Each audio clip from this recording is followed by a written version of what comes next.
સોનગઢ તાલુકાની સૌથી મોટી શાળા સાર્વજનિક હાઈસ્કૂલ સોનગઢ ખાતે માધ્યમિક અને ઉચ્ચતર માધ્યમિક વિભાગનો શાળા પ્રવેશોત્સવ યોજાયો હતો। ત્યારબાદ મંત્રી શ્રી કુંવરજીભાઈ હળપતિએ વાલીઓ અને વિદ્યાર્થીઓ સાથે પણ બેઠક યોજાઈ હતી।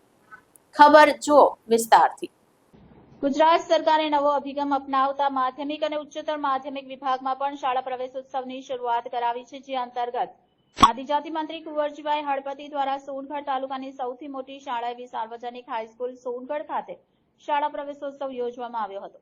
આ પ્રસંગે એમની સાથે સોનગઢ નગરપાલિકાના પ્રમુખ સારિકાબેન પાટીલ, બાંધકામ સમિતિના અધ્યક્ષ અનિલભાઈ શાહ, આકારણી સમિતિના કિશોરભાઈ ચૌધરી, પૂર્વ કારોબારી અધ્યક્ષ નિખિલભાઈ શેઠ, નગર સેવક પ્રકાશ માળી, અજયભાઈ ભરવાડ સાથે સાર્વજનિક એજ્યુકેશન સોસાયટીના પ્રમુખ જિગ્નેશભાઈ દોણવાડા સાથે અન્ય ચૂંટાયેલા કોર્પોરેટર અને સંગઠનના હોદ્દેદારો વિશેષ ઉપસ્થિત રહ્યા હતા, જેમાં તેમણે તાપી જિલ્લાના શ્રેષ્ઠ શિક્ષકને એવોર્ડ મેળવનાર નિલેશભાઈ ચૌધરીનું સન્માન પણ કર્યું હતું અને જણાવ્યું કે એક શિક્ષક પોતાના બાળકોને એન્જિનિયર, ડોક્ટર, વકીલ, નેતા, અભિનેતા બધું જ બનાવી શકે છે, એટલે એક શિક્ષક ખૂબ જ મહાન છે।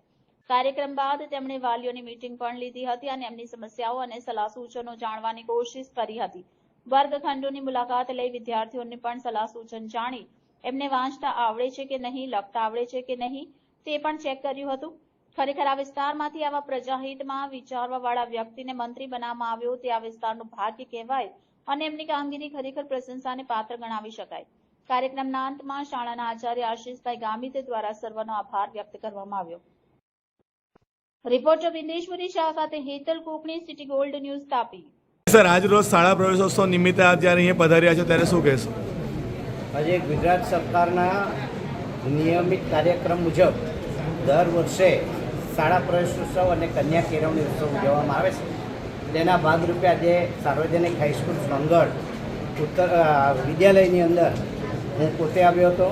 શાળા પ્રવેશોત્સવ દરમિયાન અમારે જે એસએમસીની મિટિંગો હોય, વાલી મંડળની મિટિંગ હોય, એ તમામ વાલીઓને પણ અમારે પૂછપરછ કરવાની હોય છે, વિદ્યાર્થીઓને પણ માર્ગદર્શન પૂરું પાડવાનું હોય છે અને વિદ્યાર્થીઓને આ માટે આજે ભવિષ્યમાં શું બની શકો અને કઈ રીતે તમે આગળ વધી શકો, ગુજરાત સરકાર કઈ પ્રકારની કામગીરી કરી રહી છે, કઈ કઈ યોજનાઓ વિદ્યાર્થીઓ માટે છે, એની તમામ પ્રકારની માહિતી મેં આજે અહીંયા પૂરી પાડી છે અને હું અપેક્ષા રાખું છું કે આ શાળામાંથી કોઈ એન્જિનિયર અને ડૉક્ટર અને પાયલોટ જેવા મોટી ઉચ્ચ પોસ્ટ ઉપર જાય એવી શુભેચ્છા સાથે મારી વાત। સર, આપ એક શિક્ષક પણ હતા અને આજે એક મંત્રી છો, ત્યારે તમામ બાળકોને અને એમના વાલીઓને શું કહેશો?